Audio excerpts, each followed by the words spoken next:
danas je sveto ime tvoga krstnog dana. Sastaće se društvo sve u slavu Boga. Služit će se redom đakonije znane, posjedat će ljudstvo jedno do drugoga.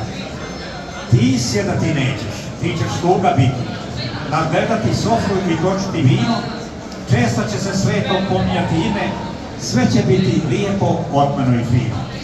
Ali tugu, druže, nećeš moći skriti.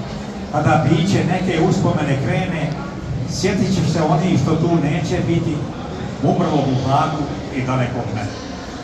Danas slaviš ime svetoga Stefana. Ahidžakon biješe mladi ko se brane, zaljubili u Krista, u živoga Boga, pod kamenom kišom osuđen da pane.